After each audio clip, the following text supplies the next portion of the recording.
Tem uma imagem que nunca saiu da minha cabeça. Nunca.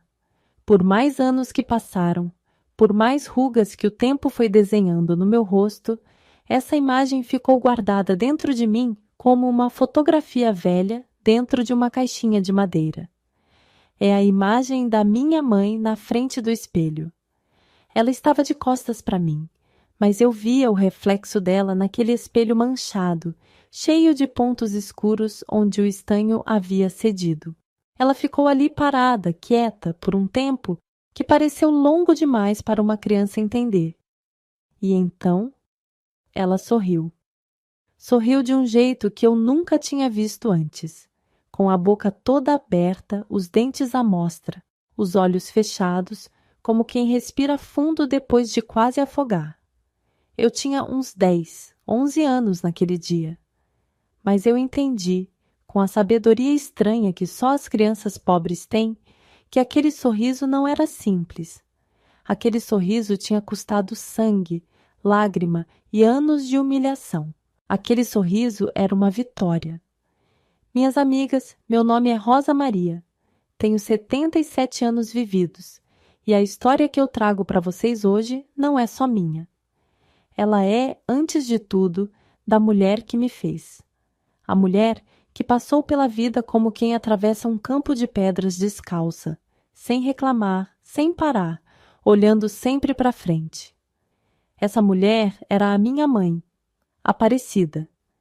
Eu nasci numa casinha de barro no interior, num lugarejo chamado Santa Cruz das Pedras, um desses recantos que o mapa quase não alcança, onde a estrada de terra se estreita tanto que 2 carros de boi mal passam lado a lado, e onde o sino da igrejinha no centro era o único relógio que as pessoas conheciam de verdade. A terra lá era vermelha, um vermelho escuro, quase cor de ferrugem que grudava na sola do pé e ficava nas roupas mesmo depois de lavadas. Quando chovia, o cheiro que subia do chão era uma coisa boa demais. Terra molhada misturada com erva doce silvestre que crescia nas beiradas do caminho. E quando não chovia, o sol castigava de um jeito que ressecava os lábios e fazia a pele do rosto parecer casca de laranja deixada ao relento. Era nessa terra que a minha mãe havia nascido, casado e decidido criar os filhos. Ela era uma moça bonita quando jovem, me contaram, alta para os padrões daquela época, com um sorriso que, dizem, iluminava o terreiro. Tinha uns olhos castanhos claros, quase mel, que apertavam quando ela ria. E ela ria muito, dizem. Antes do casamento, ela ria muito. Meu pai se chamava Sebastião.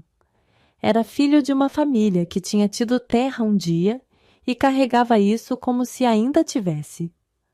O orgulho dele era desproporcional ao que possuía de verdade, que não era muita coisa. Uma casa pequena, um pedaço de roça que produzia mais suor do que colheita, e uma reputação de homem sério que ele protegia na rua com um cuidado que nunca dedicou à própria família. Dentro de casa, Sebastião era outro homem. Eu não gosto de falar mal dos mortos, minhas amigas. Aprendi que isso não ajuda a ninguém e que Deus é quem julga. Mas a minha história não pode ser contada sem a verdade, porque foi a verdade que formou o caráter da minha mãe e, por consequência, o meu. Então, eu vou contar o que foi, sem enfeitar e sem exagerar. Meu pai bebia. Não era todo dia, não. Havia semanas que ele ficava sóbrio, trabalhava na roça e chegava em casa quieto, comia a janta sem falar e dormia. Nesses dias, a nossa casa tinha uma paz pesada, daquelas pazes que a gente sente, mas não confia muito, porque parece que está esperando a tempestade que virá depois. E ela sempre vinha. Quando a bebida tomava conta dele, o orgulho virava crueldade. Ele gritava por qualquer motivo. A comida estava salgada demais ou sem sal, ou ele simplesmente não gostava da cara do tempo. E aí vinha o que era mais difícil de suportar: as palavras. Minha mãe havia sofrido um acidente anos antes, quando eu ainda era muito pequena para me lembrar direito. Ela tentava puxar água do poço. O balde prendeu no gancho de jeito errado, ela se inclinou demais e caiu. Bateu o rosto na borda de pedra do poço. O tombo foi tão feio que ela perdeu todos os dentes da frente numa só vez. Naquela época, em Santa Cruz das Pedras, dentista era coisa de gente da cidade, gente com dinheiro, com carro, com outra vida. Para nós, era luxo que nem existia no horizonte. Minha mãe aprendeu a viver com o que tinha. Aprendeu a sorrir com a boca fechada, a comer do lado da boca, a falar de um jeito que não deixasse aparecer. Aprendeu a conviver com a vergonha que não era dela, mas que o mundo tratou de grudar nela assim mesmo. E meu pai fazia questão de transformar aquela cicatriz da vida em arma. Chamava ela de desdentada, na frente de qualquer um que estivesse por perto. Às vezes dos filhos, às vezes dos vizinhos que passavam pela cerca. Dizia que sentia vergonha quando precisava aparecer com ela em algum lugar, que ela deixava a família com cara de miserável. E a minha mãe baixava a cabeça e engolia. Eu cresci vendo isso. E cresci sem entender direito o que era, porque quando a gente nasce dentro de uma situação, ela parece normal. Parece que é assim que as coisas são. Foi só mais tarde, muito mais tarde, que eu fui colocar nome no que vi. Mas antes de chegar nessa parte da história, eu preciso que vocês conheçam quem era minha mãe de verdade. Não a mulher de cabeça baixa que o meu pai via, a outra, a que existia dentro dela e que eu aprendi a enxergar com o tempo. Minha mãe acordava antes do sol. Eu me lembro do cheiro de lenha queimando se espalhando pela casa antes mesmo de eu abrir os olhos, e o farfalhar suave da saia dela roçando no batente da porta. Ela acendia o fogão com a perícia de quem faz isso toda manhã sem pensar. Soprava na brasa com aquele sopro firme e controlado, e em pouco tempo o aroma de canjica engrossando na panela tomava conta de cada canto da casinha. Ela cuidava de nós 4 como se fosse a coisa mais natural do mundo. Remendava a roupa à luz do candeeiro quando achava que já estávamos dormindo. Guardava o pedaço de carne maior para dar para os filhos e ficava com os ossos para ela, sem dizer nada, sem esperar reconhecimento. Rezava toda a noite, de joelho, com as mãos postas e a voz baixinha, com uma fé tão quieta e tão sólida que parecia um alicerce invisível sustentando aquela casa toda.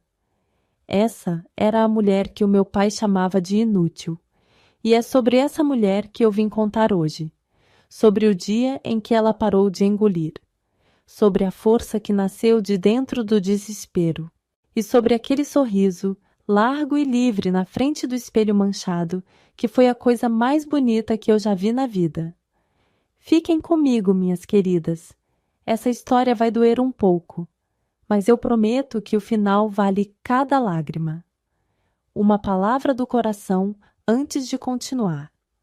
Minhas amigas queridas, antes de prosseguirmos com essa memória tão preciosa, preciso ter uma conversa de coração com vocês. Vocês devem ter notado que os vídeos estão demorando um pouco mais para sair. Essa plataforma está passando por muitas mudanças. Nosso canal foi afetado e, infelizmente, perdemos a nossa monetização. Isso dificulta muito o nosso trabalho diário por aqui. Mas nós não vamos abaixar a cabeça. Para que eu possa continuar trazendo essas memórias tão importantes para vocês, encontrei uma forma de manter o nosso espaço vivo, e ela foi feita com muito amor. Eu reuni 10 narrativas de superação e criei o livro digital Mulheres que Nunca Desistiram. O link está fixado aqui nos comentários. Se você quiser me ajudar, é só clicar e adquirir o seu. Você me ajuda a não deixar esse canal silenciar. Leia com calma. Leia com o coração aberto. Muito obrigada por segurar a minha mão nesse momento. E agora, vamos continuar a história da minha mãe. Nós éramos 4 filhos. Eu gosto de começar assim, falando de nós 4 juntos, porque foi assim que a gente viveu por um tempo. colados, misturados, dividindo tudo o que havia e o que não havia. A casa era pequena demais para separar muitas coisas. A gente dormia, 2 de um lado e 2 do outro, numa cama de madeira grossa que meu pai tinha feito antes de virar o homem que se tornou. Antes da bebida afundar o que havia de bom nele. O mais velho era o José. Ah, o José. Se eu fechar os olhos agora, eu ainda consigo ver a cara dele de menino. Aquela testa larga, o nariz arrebitado, os dentes da frente um pouco maiores que o resto, que faziam ele parecer sempre prestes a dar uma mordida em alguma coisa. O José era sério desde pequeno. Daquelas crianças que parecem carregar um peso invisível nos ombros, como se já soubessem que a vida não ia ser fácil e estivessem se preparando desde cedo. Ele era alguns anos mais velho que eu, e desde sempre foi o que ficava entre mim e o perigo. Quando meu pai começava a levantar a voz lá na sala, era o José que vinha quietinho até o nosso quarto, entrava sem fazer barulho e ficava ali, do meu lado, sem falar nada. Só ficava. Como se a presença dele fosse um escudo. Depois de mim, vinham os 2 caçulas, Bento e Firmino. Bento era o mais parecido com minha mãe. Os olhos mel, o rosto redondo, o jeito suave de andar, como se tentasse não fazer barulho no mundo. Firmino era o oposto. Elétrico, curioso, sempre com as mãos em alguma coisa que não devia, sempre com um arranhão novo no joelho e uma história diferente para explicar de onde veio.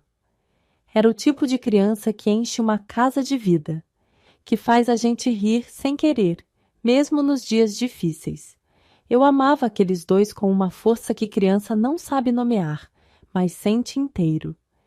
E minha mãe amava os 4 com aquela espécie de amor que não precisa de palavra. O tipo de amor que aparece no gesto, na mão que ajeita o colarinho antes da missa, no pano molhado na testa quando a febre sobe, no prato que ela serve cheio mesmo quando o próprio estômago dela está vazio. Meu pai, nos dias bons, também tinha alguma coisa de pai. Eu preciso ser justa, porque a história verdadeira não é só de um lado. Havia tardes em que ele voltava da roça com a camisa encharcada de suor e sentava no degrau da porta, e Firmino corria para sentar no colo dele, e ele deixava. Ficava ali, com o menino no colo, olhando o pôr do sol dourado que incendiava o horizonte de vermelho e laranja, e por um momento ele parecia um homem comum, um homem em paz. Eram esses momentos que confundiam a gente, que faziam a minha mãe ainda acreditar, por um tempo, que havia algo a salvar. Mas os dias ruins eram mais, e os dias ruins tinham um peso que os bons não conseguiam equilibrar. Sebastião havia herdado do próprio pai uma ideia torta sobre o que era ser homem. Para ele, homem não pede ajuda, homem não chora. Homem manda e mulher obedece, não por maldade pensada, mas porque era assim que ele havia aprendido, e nunca ninguém havia chegado perto o suficiente para mostrar que era possível ser diferente.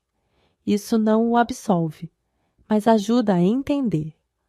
O problema é que entender não diminui a dor de quem está do outro lado. Minha mãe tinha irmãos na cidade, a uns bons quilômetros de Santa Cruz das Pedras.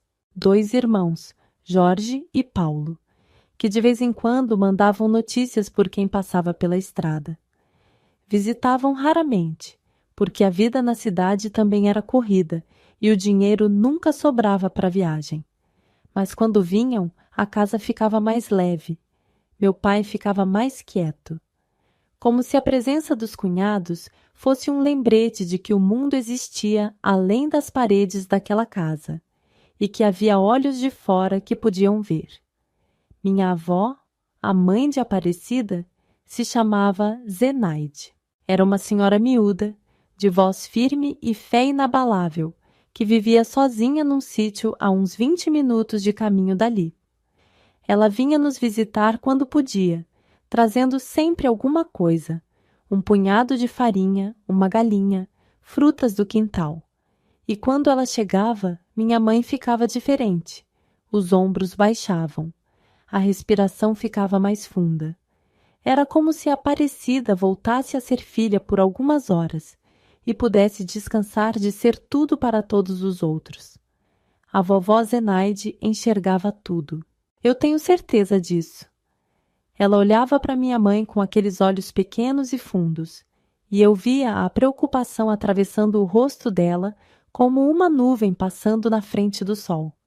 Mas não falava.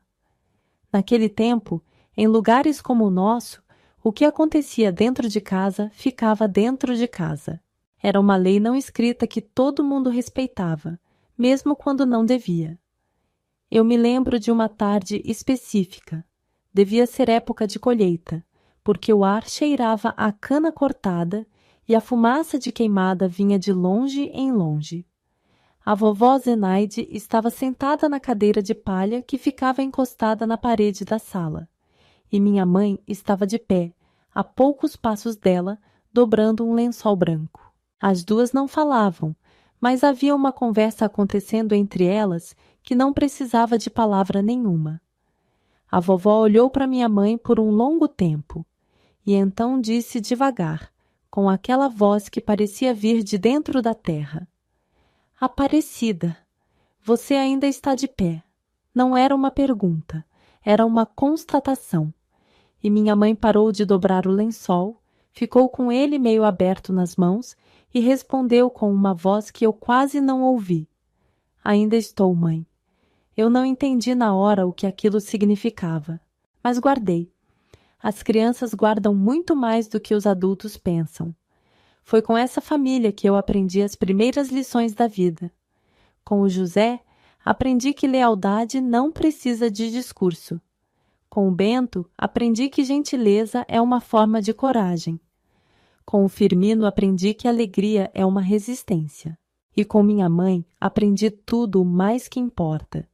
Eu aprendi que uma mulher pode estar sendo destruída por dentro e ainda assim levantar antes do sol, acender o fogo, servir o prato dos filhos, rezar de joelho e não deixar aparecer.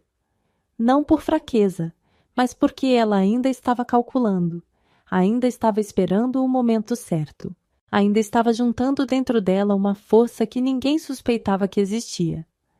Meu pai via uma mulher dobrada, mas o que estava crescendo ali, quieto como raiz debaixo da terra, era uma árvore que ele nunca ia conseguir derrubar. Só que antes dessa árvore florescer, viria a tempestade mais dura de todas, a que nenhuma mãe deveria jamais enfrentar, a que quase apagou a última luz que havia nos olhos de Aparecida. E é essa parte que eu preciso ter coragem de contar. A vida em Santa Cruz das Pedras tinha um ritmo que a gente aprendia antes mesmo de saber que estava aprendendo. O galo cantava e o mundo começava. O sol despontava por trás da Serra do Cruzeiro. Assim a gente chamava aquele morro comprido no horizonte, que tinha uma cruz de madeira no topo que meu avô havia ajudado a fincar décadas antes.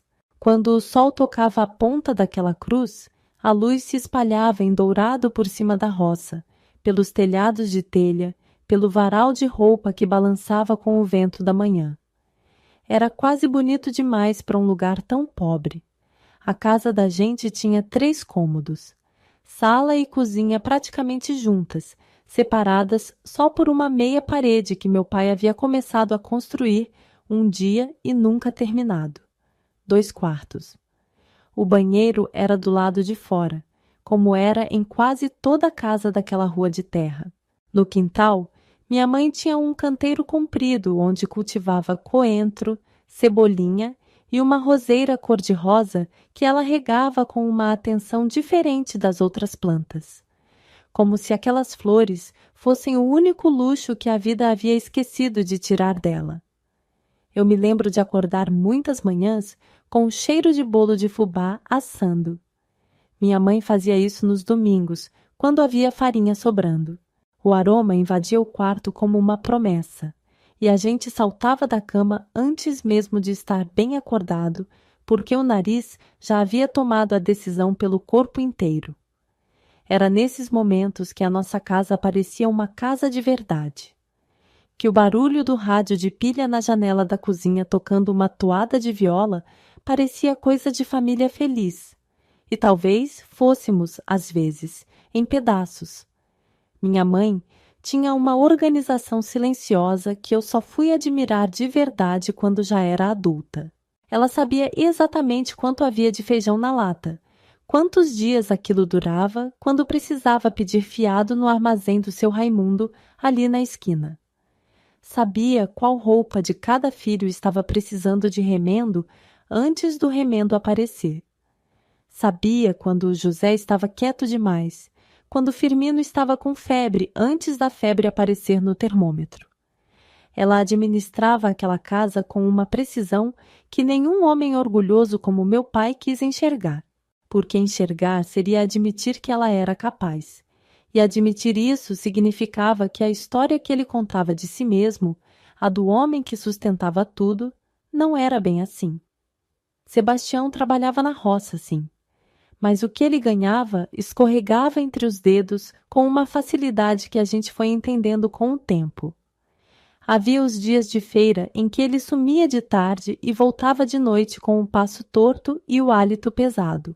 Havia as rodadas de baralho no bar do Messias que minha mãe fingia não saber, mas sabia. Havia os meses em que o dinheiro da colheita não aparecia completo em casa, e ela tinha que fazer milagre com o que sobrava. E nunca reclamava. Não com palavras, pelo menos.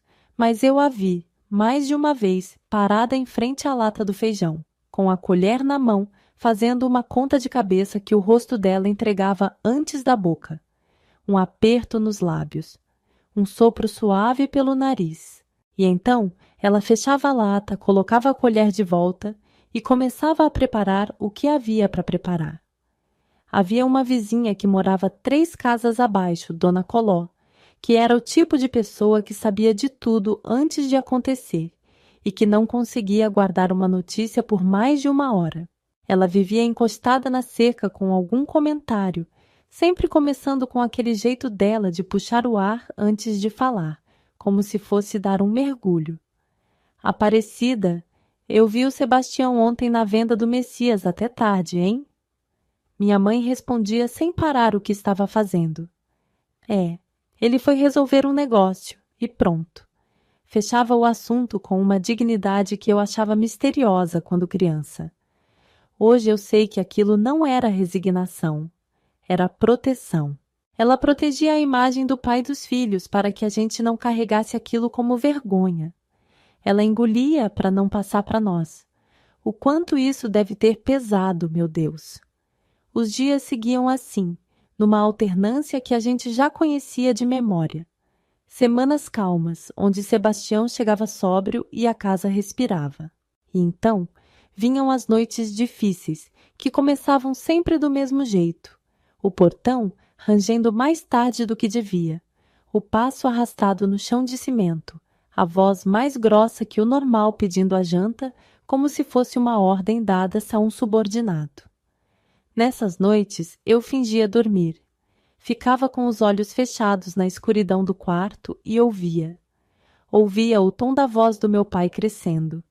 Ouvia minha mãe respondendo baixinho, tentando apagar o fogo antes de virar incêndio. Ouvia o barulho de alguma coisa batendo na mesa. Um copo, um prato, às vezes a mão espalmada no tampo de madeira como um trovão pequeno. E ouvia o silêncio depois. O silêncio que vinha quando ele cansava e ia dormir. Um silêncio que parecia o fim de uma guerra, mas que a gente sabia que era só o intervalo até a próxima. O José, nesses momentos, se mexia no colchão ao lado. Eu sabia que ele também não estava dormindo. A gente nunca falava sobre isso de manhã. Era um pacto não combinado entre nós dois. O que acontecia à noite ficava na noite. Mas uma coisa eu notei.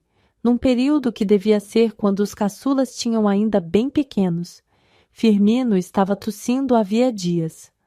Uma tosse seca, curta, que voltava de tempos em tempos, principalmente à noite. Minha mãe já havia passado a mão na testa dele com aquela mão que sabe a temperatura antes do termômetro confirmar, e havia um franzir de sobrancelha que ela tentava esconder. Está bem, meu filho, é só o tempo seco. Mas a tosse não passou, e alguns dias depois Bento também começou. Minha mãe foi até meu pai naquela tarde com um cuidado de quem está se aproximando de um animal que pode assustar. Esperou o momento certo, depois do almoço, quando ele estava sentado no degrau da porta com o olhar para longe. Sebastião, os meninos precisam de médico. Bento e Firmino não estão bem. Ele demorou a responder. Ficou olhando para o horizonte dourado como se a conversa não fosse com ele. Passa. Criança sempre tem isso. Já faz muitos dias. A tosse do Firmino piorou de noite. Eu disse que passa, ó Aparecida. A voz estava no limite entre o calmo e o que vinha depois do calmo. Não tem dinheiro para médico agora. Minha mãe ficou parada por um segundo. Só um segundo. E então voltou para dentro de casa sem dizer mais nada. Eu estava ali, encostada na parede do corredor, e vi o rosto dela quando entrou. Vi o que passou por aqueles olhos castanhos antes dela engolir de volta. Era medo, um medo diferente do que ela tinha das brigas, das vozes altas, das noites difíceis. Era o medo de mãe, o pior de todos. E eu, criança que era, ainda não sabia o que aquele medo estava anunciando. A tosse do Firmino piorou. Eu me lembro do dia porque era dia de feira em Santa Cruz das Pedras, e o barulho dos caminhões passando na estrada de terra entrava pela janela de manhã cedo. Era um dos poucos dias em que a vida do lugarejo parecia maior do que era. Gente de fora, vozes diferentes, o cheiro de frutas e carne fresca misturado com a poeira levantada pelas rodas. Mas dentro da nossa casa o ar estava parado. Firmino havia passado a noite toda tossindo. Uma tosse que havia mudado de tom. Não era mais aquela tosse seca e curta de dias atrás. Era mais funda, mais úmida, que subia do peito com um esforço que dava dó de ouvir. Minha mãe não havia dormido. Eu sabia disso porque, de madrugada, eu acordei com sede e vi a fresta de luz embaixo da porta do quarto dos meninos. Ela estava lá dentro, sentada na beirada da cama, passando um pano úmido nas costas do Firmino. De manhã, Bento também estava com febre. Uma febre alta que esquentava a testa dele como tijolo ao sol de meio-dia. O menino ficava alternando entre o calor e o tremor, os lábios secos, os olhos fundos demais para uma criança tão cheia de vida quanto ele era. Minha mãe saiu do quarto deles com um rosto que eu nunca havia visto antes. Não era o rosto de preocupação que eu conhecia. Era outro. Era um rosto que havia tomado uma decisão.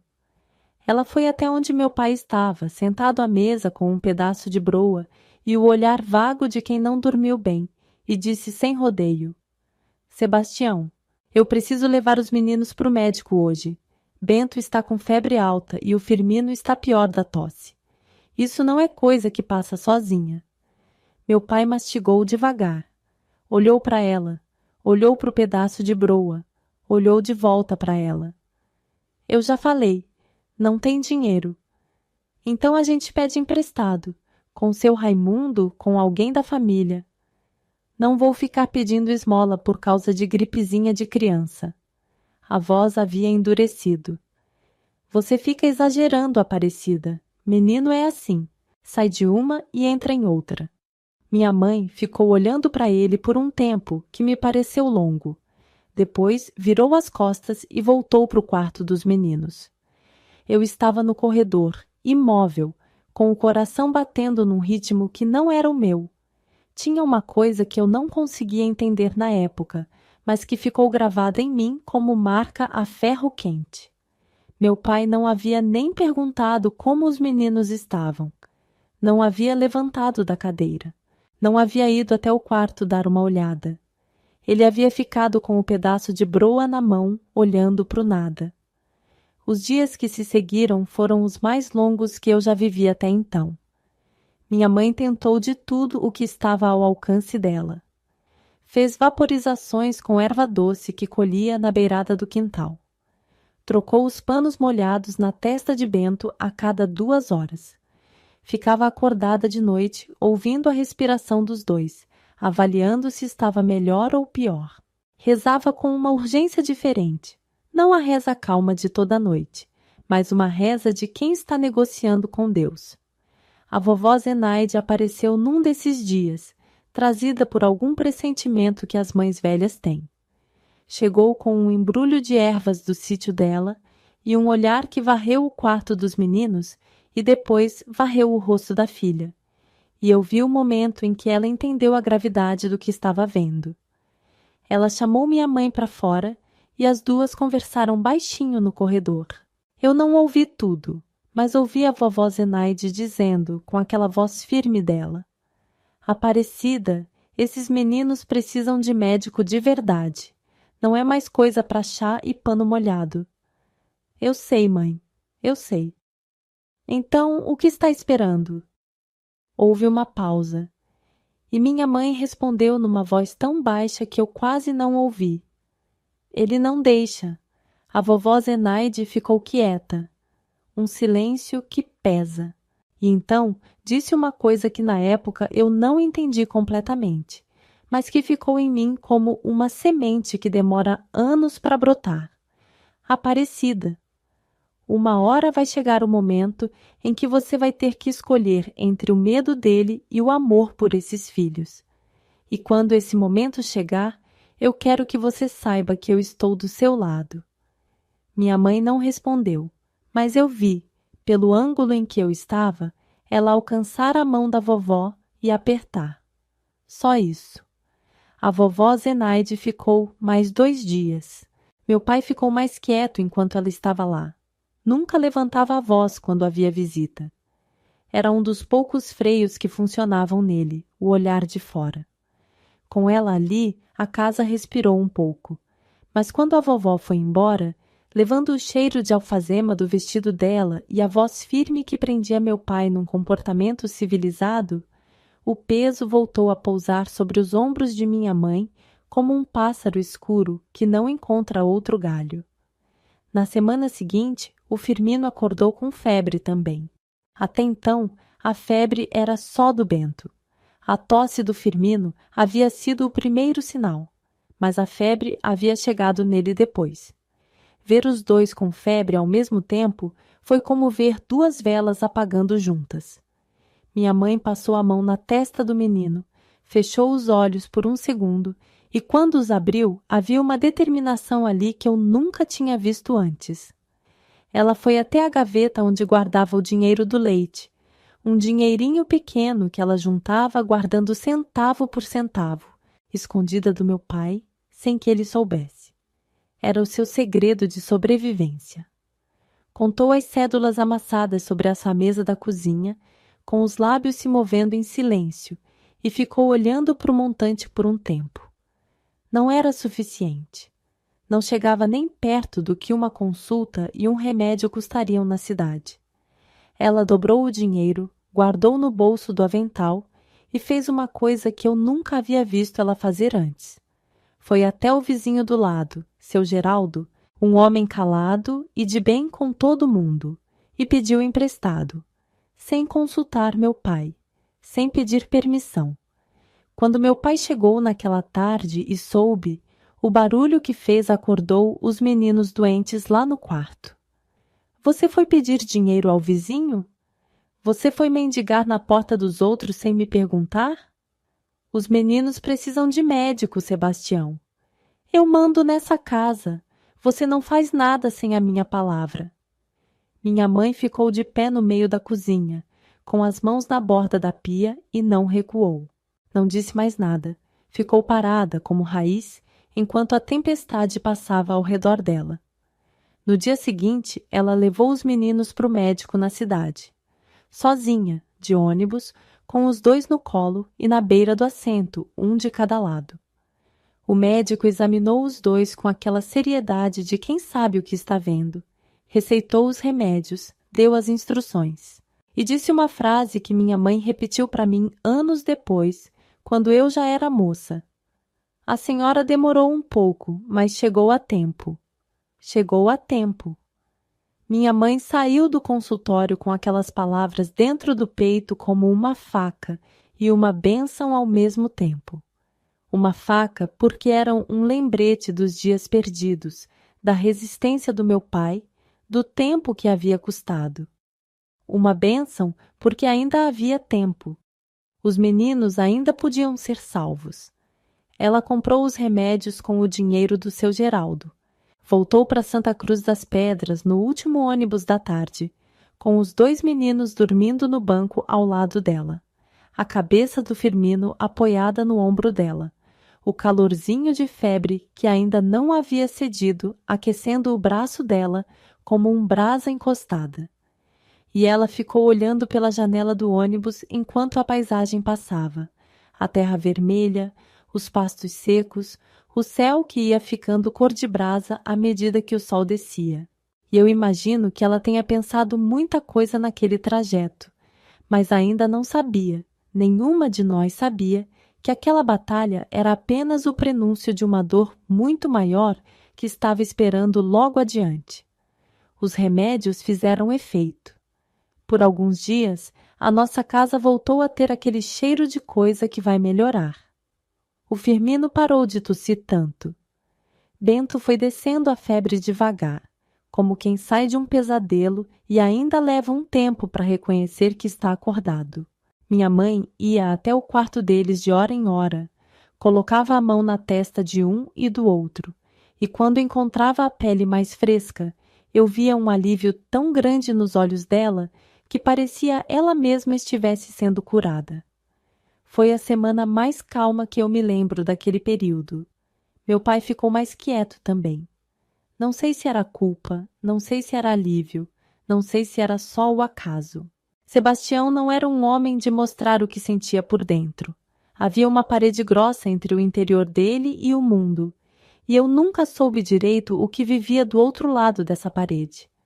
Mas ele ficou alguns dias chegando mais cedo em casa, comendo junto com a família, sem brigas. Eu me lembro de uma noite dessas em que Firmino, já melhorando, veio correndo da sala e pulou no colo do pai, com aquela energia de criança que parece não ter fio de tomada. Sebastião segurou o menino com as 2 mãos e soltou um riso curto, surpreso consigo mesmo, como quem não esperava que aquilo coubesse nele. Eu guardei aquela imagem. Guardei porque foi uma das últimas boas, porque então veio a recaída. Começou com o Firmino. A tosse voltou numa segunda-feira de manhã, diferente de antes, mais violenta, mais frequente, que sacudia o corpinho miúdo dele de um jeito que dava medo de ver. Minha mãe foi logo na farmácia e pediu fiado ao seu Florêncio o mesmo remédio de antes, mas dessa vez o remédio não segurou. A febre voltou junto com a tosse, e em 2 dias o Bento também piorou de novo. Mas foi o Firmino quem desceu mais rápido, como se o corpinho dele, que havia lutado mais na primeira vez, não tivesse guardado reserva suficiente para uma segunda batalha. Enquanto Bento oscilava entre dias piores e dias menos piores, o Firmino foi afundando sem parar, sem fôlego para subir de volta. Minha mãe foi até meu pai naquela mesma noite. Sebastião, os meninos precisam voltar para o médico. Piorou. Ele estava sentado e pelo jeito que segurava o copo eu entendi que não era a primeira bebida da noite. Você não deu o remédio direito. Dei sim. Dei certinho como o médico mandou. Então é frescura. Criança inventa doença para chamar atenção. Minha mãe fechou os olhos por um segundo. Só um. Quando abriu, a voz estava controlada demais. Daquele jeito que eu aprendi a reconhecer como sinal de que ela estava usando todas as forças para não desmoronar. Meu filho não está inventando, Sebastião. Ele está mal de verdade. Eu preciso de dinheiro para levar eles amanhã cedo. Não tem. Gastou tudo da outra vez. Então, deixa eu ir pedir para o Jorge na cidade. Meu irmão ajuda. Eu sei que ajuda. Você não vai a lugar nenhum ficar passando vergonha minha para sua família. A voz havia subido. Esses seus irmãos já me olham torto o suficiente. Sebastião, pelo amor de Deus. Falei que não, Aparecida. Acabou o assunto. Minha mãe passou aquela noite acordada, sentada entre as duas camas dos meninos, trocando pano, rezando, ouvindo a respiração deles. Eu sei disso porque me levantei de madrugada e vi a luz no corredor, e quando espiei pela fresta da porta, eu a vi ali, de costas, a cabeça levemente inclinada como quem carrega um peso no pescoço que não vem do corpo. No dia seguinte, ela foi até o armazém do seu Raimundo e pediu que ele mandasse um recado para o seu irmão Jorge na cidade. Naquele tempo, não havia telefone em casa. Havia o orelhão na praça, que funcionava quando queria. Seu Raimundo conhecia um caminhoneiro que passava pela cidade toda semana e que levava e trazia recados. Era assim que as notícias viajavam em Santa Cruz das Pedras. Mas a semana passou. E o caminhoneiro não voltou naquela semana. E os meninos foram piorando. Eu quero que vocês entendam o que significa ver uma criança ficar doente de verdade quando não há recurso nenhum a alcance. Não é igual ao que a gente vê hoje, com farmácia na esquina, com pronto-socorro, com telefone no bolso para chamar socorro. Era outra coisa. Era uma impotência que ocupava o ar da casa como fumaça, que entrava nos pulmões e pesava. Minha mãe havia esgotado o dinheiro escondido. Havia pedido para o seu Geraldo e ele havia dado o que tinha, que não era muito. Havia tentado o armazém do seu Raimundo, que fiou o que pôde, mas não tinha dinheiro vivo para emprestar. E meu pai havia bebido na semana o que devia ter guardado. Numa tarde de céu encoberto, com aquelas nuvens cinzentas que prometem chuva e não cumprem, o Firmino chamou minha mãe com uma voz tão pequenininha que ela precisou se inclinar para ouvir. Mãe, tô com frio. Ela cobriu ele. Cobriu com o único cobertor grosso que havia na casa. Tirou-o da própria cama e colocou em cima dos dois meninos. Ficou com a mão no peito deles, sentindo a respiração. Aquela respiração que havia ficado curta demais, que subia e descia com um esforço visível. O Firmino fechou os olhos com a mão da mãe ainda no peito dele. Não acordou mais. Minhas amigas, eu preciso parar um momento aqui, porque mesmo depois de tantos anos, mesmo com a paz que o tempo e a fé me deram, essa parte ainda chega na garganta como um caroço que não desce. O Firmino era o menino das mãos sempre sujas de terra, dos joelhos sempre arranhados, do riso que explodia do corpo inteiro como se não coubesse nele. Era o tipo de criança que o mundo parece ter feito maior do que os outros, com mais cor, mais barulho, mais vida. E foi embora com 6 anos, com a mão da mãe no peito e o cobertor dela em cima. O velório foi na sala da nossa casa. A vovó Zenaide chegou e ficou do lado da filha o tempo todo, sem soltar a mão dela, sem precisar dizer nada. Meu pai ficou num canto, quieto, com um rosto que eu não soube ler. Não chorou na frente de ninguém. Ou não sabia, ou não conseguia, ou havia uma parede alta demais até para a dor passar. Minha mãe não dormiu. Ficou acordada a noite toda do lado do caixão pequeno, com a mão sobre a madeira, como se ainda estivesse sentindo a respiração do filho. E então, 3 dias depois que enterramos o Firmino, o Bento piorou de vez. Minha mãe não esperou. Não perguntou para o meu pai. Não pediu permissão. Ela pegou o Bento no colo, o menino que havia ficado leve demais naquelas semanas, que parecia estar sumindo de dentro das próprias roupas, e foi a pé até a casa do seu Geraldo, pedindo que ele a levasse de carroça até a cidade. Mas era tarde demais. O Bento foi embora no caminho, no colo da mãe, dentro da carroça do seu Geraldo, enquanto a terra vermelha passava dos 2 lados e o sol castigava sem piedade. Ela chegou na cidade com o filho morto nos braços. Eu não vou tentar descrever o que foi aquilo, não há palavra certa para isso. Só as mães que perderam um filho sabem o tamanho desse vazio. E minha mãe havia perdido 2, com dias de diferença, ainda carregando no corpo o cansaço de noites sem dormir, e no coração a culpa que não era dela, mas que o amor de mãe não sabe não carregar. Quando voltou para casa, ela era a mesma e era outra. O mundo havia tirado 2 crianças dela, e o homem que deveria ter estado do lado dela naquela hora havia preferido o orgulho à vida dos próprios filhos. Esse era o momento que a vovó Zenaide havia pressentido, o momento da escolha. E minha mãe estava prestes a escolher. Tem coisas que o luto faz com uma pessoa que nenhuma palavra consegue explicar direito. Eu vi o luto fazer isso com minha mãe. Vi de perto, com os olhos de criança que ainda não tem filtro, que ainda absorve tudo sem saber que está absorvendo. E o que eu vi foi o seguinte: nos primeiros dias depois que enterramos o Bento ao lado do Firmino, no cemitério de Santa Cruz das Pedras, minha mãe ficou num silêncio que era diferente de todos os silêncios que eu já havia conhecido nela. Não era o silêncio de quem aguenta. Não era o silêncio de quem espera.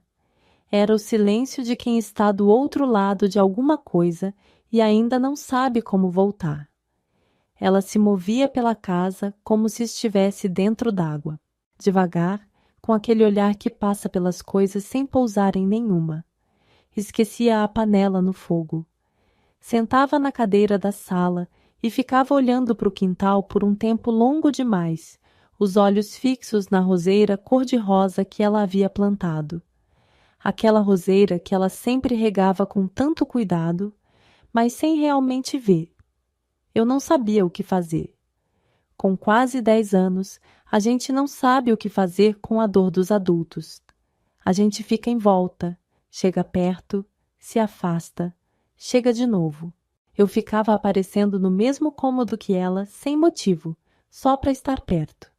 Às vezes sentava no chão perto dos pés dela e ficava ali, quieta, como um cão que fareja tristeza e não vai embora. O José foi o que mais cresceu naqueles dias. Ele tinha uns 13, 14 anos, mas naquela semana parecia ter ganho 10 anos de uma vez. Passou a fazer coisas que não eram dele, varrer o terreiro, buscar água, acender o fogo quando minha mãe esquecia. Fazia tudo em silêncio, sem chamar atenção, com aquela seriedade que sempre havia nele e que agora havia ficado ainda mais funda. Certa tarde, eu o encontrei sentado na soleira da porta dos fundos, olhando para o quintal com os cotovelos nos joelhos. Sentei do lado. A gente ficou um tempo sem falar. Depois ele disse sem me olhar: Rosa, você acha que eles sofreram muito?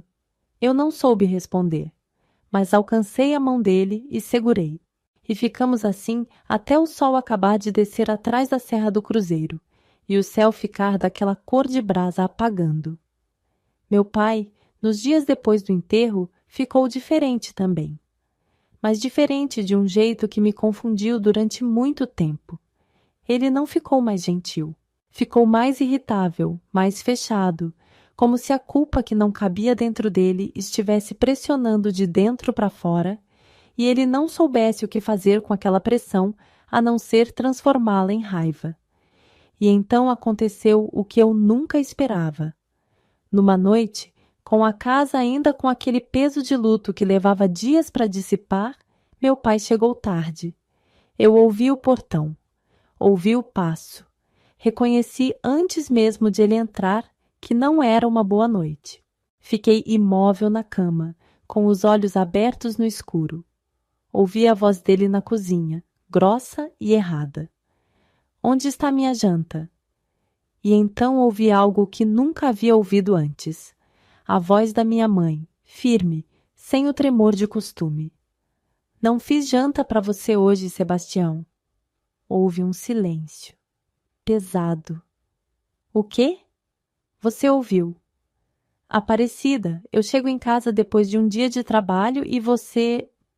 Seus filhos estão enterrados faz menos de 2 semanas. A voz dela não havia subido. Continuava no mesmo tom. Era exatamente isso que dava arrepio. E você quer saber da janta?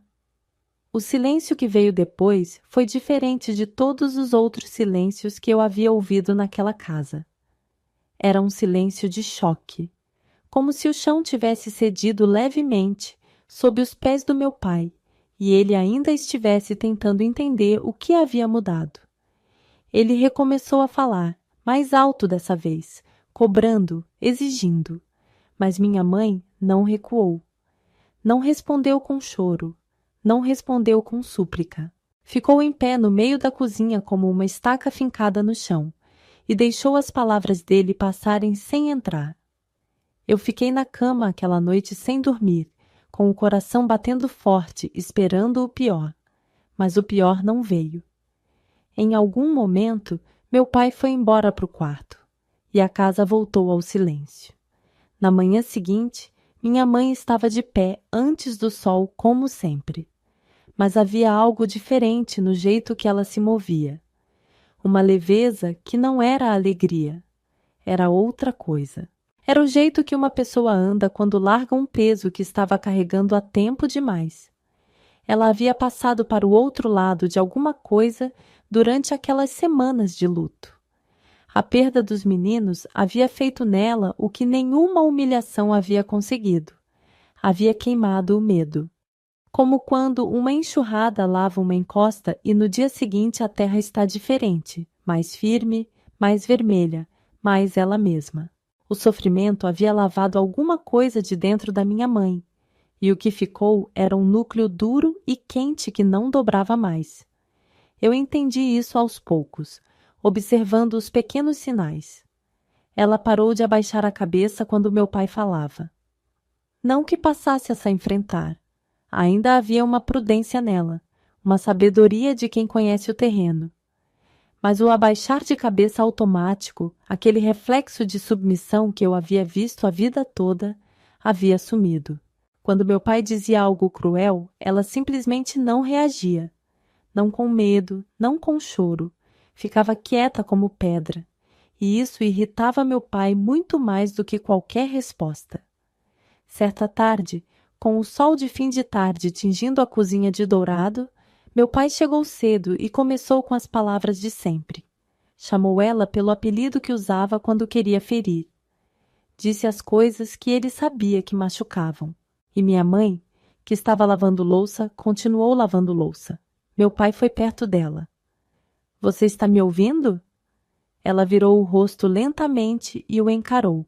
— Estou ouvindo, Sebastião. Mas o que você está dizendo não me alcança mais. Eu estava no corredor.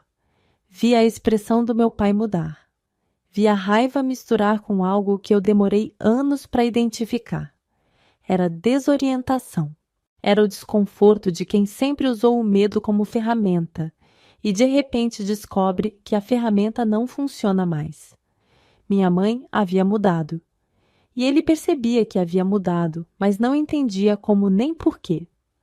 A vovó Zenaide, quando veio nos visitar naquele mês, ficou olhando para a filha com um olhar longo. Depois chamou ela num canto e disse baixinho, mas eu ouvi. Aparecida, seus olhos estão diferentes. Estão, mãe. O que foi que mudou? Minha mãe ficou um tempo pensando. Depois respondeu com uma simplicidade que ficou em mim para sempre. Eu enterrei os meus maiores medos junto com os meus filhos e descobri que do outro lado do medo não tem nada que eu não consiga enfrentar. A vovó Zenaide fechou os olhos. Quando abriu, tinha lágrima no canto. Que Deus te guarde, minha filha. Era o começo, não da alegria. A alegria ainda estava muito longe, mas do fim de uma era dentro daquela casa, o fim do tempo em que Aparecida baixava a cabeça. E meu pai, sem saber ainda, estava vivendo os últimos dias como dono de uma casa onde ninguém mais tinha medo dele. Há uma coisa que eu aprendi observando a minha mãe naquele período. Quando uma pessoa para de ter medo, a pessoa que vivia do medo dela não sabe o que fazer consigo mesma. Meu pai havia construído a vida dentro de casa sobre um alicerce que ele nunca havia nomeado, mas que existia com toda clareza: o alicerce do controle. Ele mandava porque todos obedeciam. Ele gritava porque todos se curvavam. Ele humilhava porque a humilhação era engolida. Era um equilíbrio torto, desses que só funcionam enquanto um lado aceita carregar o peso do outro. Quando minha mãe parou de carregar, o equilíbrio desmoronou. E Sebastião começou a perceber isso de um jeito que não conseguia nomear, mas que sentia no cotidiano como quem sente uma pedra pequena dentro do sapato. Não é o suficiente para derrubar, mas incomoda cada passo. Ela não respondia mais como antes. Não abaixava a cabeça. Não chorava quando ele queria que ela chorasse. E aquilo tirava dele uma ferramenta que havia funcionado por anos. O que um homem assim faz quando perde a ferramenta? Força mais. Tenta mais alto, mais forte, mais feio. Começou a trazer a humilhação para dentro de casa com mais frequência. Não havia mais o filtro de antes, aquele mínimo de decoro que ele mantinha em certos momentos. Qualquer coisa que ela fizesse virava motivo. A roupa não estava no lugar certo, a comida estava errada, ela havia demorado demais na rua quando foi ao armazém. E então voltou o apelido. Aquele que eu não gosto nem de repetir. Desdentada. Onde você estava? Minha mãe estava arrumando a prateleira da cozinha quando ele disse isso. Ela parou. Ficou de costas para ele por um segundo. E então continuou arrumando a prateleira como se nada tivesse sido dito. Aquilo deixou meu pai transtornado. Está me ouvindo? Eu falei com você. Ouvi, Sebastião. E não vai responder? Não tenho nada a responder. Ele foi para cima dela com a voz explodindo, e eu, que estava no corredor, me encolhi contra a parede. Mas minha mãe não se moveu do lugar. Ficou de pé, de frente para ele, com aquele olhar que havia mudado, não de raiva, não de desafio, mas de uma firmeza tão quieta que era quase assustadora de ver. Meu pai recuou. Não recuou de vez. Sebastião nunca recuava de vez. Mas saiu da cozinha sem terminar o que havia começado, e esse foi um tipo de vitória silenciosa que eu guardei dentro de mim como um tesouro. O José também havia mudado o comportamento naquele período. Ele havia parado de se esconder quando meu pai levantava a voz. Não que fosse para frente, ele tinha bom senso demais para isso, e minha mãe havia pedido que ele não se metesse. Mas o José ficava. Aparecia no vão da porta, se encostava na parede do corredor, ficava à vista, como uma testemunha silenciosa que mudava o peso da cena só de estar ali. Meu pai não gostava disso. Olhava para o filho com um desconforto que era quase uma forma de vergonha. Havia uma tarde que eu me lembro como se fosse ontem, em que meu pai estava no terreiro consertando uma cerca que havia caído, e o José foi ajudar sem pedir licença. Simplesmente pegou a ferramenta e começou a trabalhar do lado. Os dois ficaram ali por um bom tempo sem falar, cada um no seu lado da cerca, batendo, ajustando. Até que meu pai, sem olhar para o filho, disse: Você está me vigiando agora, é? O José demorou a responder. Quando respondeu, a voz estava firme, mas respeitosa. Não, pai. Estou ajudando a consertar a cerca. Meu pai não disse mais nada, mas eu vi o queixo dele tremer levemente. Aquele tremor que vem de dentro, quando alguma coisa aperta num lugar que a pessoa não sabia que podia apertar. Naquelas semanas, minha mãe foi fazendo coisas pequenas que juntas formavam um mapa de uma nova vida que ela estava desenhando sem que ninguém percebesse. Ela voltou a conversar com a dona Coló pela cerca, aquela vizinha tagarela que sabia de tudo. Não para fofocar. Minha mãe nunca foi de fofoca, mas para ouvir sobre trabalho. Dona Coló havia mencionado que a farmácia na Rua do Mercado estava precisando de alguém para fazer faxina 2 vezes na semana. Que a professora Lourdes, lá perto da escola, estava procurando alguém para lavar roupa.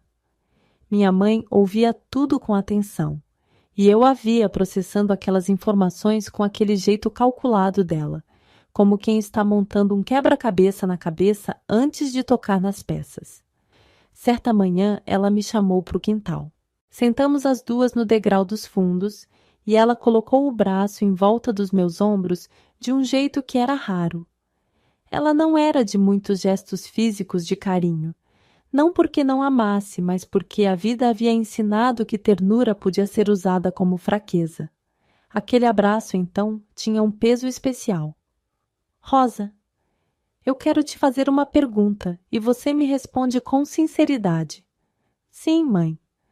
Se um dia eu precisar sair daqui, você vem comigo sem olhar para trás? Eu olhei para ela. Tinha uns 9 anos, quase 10, mas entendi exatamente o que aquela pergunta significava. E respondi sem hesitar. Vou, mãe. Eu e o José vamos. Ela ficou me olhando por um momento, com aqueles olhos mel que apertavam quando sentia coisa forte. Depois, puxou minha cabeça para o ombro dela e ficamos assim por um tempo, ouvindo o vento movendo as folhas da mangueira do quintal com aquele farfalhar suave e o canto de um pássaro distante que vinha e ia. Foi uma das conversas mais importantes da minha vida. E tinha menos de 20 palavras. Mas antes de qualquer plano tomar forma, meu pai fez a coisa que selou o destino dele dentro daquela casa. Foi numa noite de lua cheia, dessas que clareia o quintal como se fosse dia. Ele chegou tarde com a bebida pesada e desta vez não havia a contenção de sempre. Desta vez havia algo diferente, um descontrole que eu nunca havia visto nele naquele grau. Começou a gritar desde o portão. Acordou a casa inteira. Acordou os vizinhos. E então, no meio da cozinha, na frente dos filhos que haviam corrido assustados para o corredor, ele disse coisas que não se dizem. Usou o apelido, jogou na cara dela a morte dos meninos. Disse com todas as letras que eles haviam morrido porque ela era uma mãe inútil, que não havia cuidado direito dos próprios filhos. Jogar a morte de Bento e Firmino nas costas dela. Minhas amigas, quando eu conto essa parte, ainda sinto um frio que não é do tempo, porque eu vi o que aquelas palavras fizeram com a minha mãe. Vi no rosto dela, vi nos olhos dela. Não foi choro, não foi desmoronamento, foi uma luz que apagou. E quando uma luz apaga daquele jeito, a gente sabe que não vai acender de novo do mesmo modo que era antes, que quando acender de novo vai ser diferente, mais fria, mais clara, mais decidida. Meu pai havia cruzado a última linha que existia, e minha mãe havia tomado a decisão que havia adiado por tempo demais. Na manhã seguinte, àquela noite, minha mãe não fez o café de meu pai, não fez a janta. Não lavou a roupa dele. Não varreu o lado da casa onde ele dormia. Fez tudo isso para mim e para o José. Botou a mesa com o que havia, chamou a gente com a voz de sempre, serviu os pratos, sentou do nosso lado. E quando meu pai apareceu na cozinha com a cara inchada do sono e os olhos vermelhos de quem bebeu demais e dormiu de qualquer jeito, encontrou a mesa posta para 2. Ele olhou para a mesa, olhou para ela. Ela estava comendo sem levantar os olhos. Cadê a minha parte? Não fiz para você hoje. O silêncio que veio depois era diferente dos silêncios anteriores. Tinha uma qualidade nova, como o ar antes de uma tempestade elétrica. Carregado, pesado, prestes a romper. Aparecida. Sebastião. Ela disse o nome dele no mesmo tom que ele havia dito o dela. Sem subir, sem descer. Igual. Ontem à noite você disse que eu fui responsável pela morte dos meus filhos. Ele não respondeu. Eu carreguei o Bento no colo até a cidade. Você sabe disso. Eu estava com ele quando ele foi embora. Eu segurei a mão do Firmino na última noite. A voz dela estava firme, mas havia uma vibração embaixo, como corda de viola apertada demais. E você, que era o pai, ficou aqui com o copo na mão. Aparecida, eu não terminei. Ela levantou os olhos para ele pela primeira vez. Você vai ouvir o que eu tenho a dizer. Uma vez. Só uma. Eu estava sentada ali, com a colher parada no prato, sem respirar. O José do meu lado estava igual. Minha mãe colocou as mãos sobre a mesa com uma calma que era mais aterrorizante do que qualquer grito. O que você disse ontem não tem conserto. Não tem pedido de desculpa que chegue perto. Mas eu não vim aqui para cobrar. Vim te dizer que acabou. Eu não vou mais lavar sua roupa. Não vou mais fazer sua comida. Não vou mais existir para você dentro dessa casa. Se você quiser comer, você faz. Se quiser roupa limpa, você lava. Eu estou aqui pelos meus filhos. Só por eles. Meu pai ficou de pé no meio da cozinha por um tempo que pareceu longo demais. Eu esperava que ele explodisse. Esperava o grito, o prato jogado, a cadeira chutada. Mas não veio nada disso. Ele ficou olhando para ela com um olhar que eu nunca havia visto nele antes. E depois saiu da cozinha.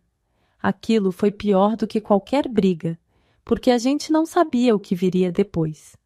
O que veio foi uma semana de silêncio pesado dentro daquela casa. Meu pai saía de manhã, voltava à noite, comia o que encontrava ou não comia, e não dirigia a palavra para minha mãe. Ela fingia que ele não existia com uma maestria que eu admirava e temia ao mesmo tempo. Maestria porque era real, não era teatro. Ela havia de fato construído uma parede interna que as palavras dele não atravessavam mais.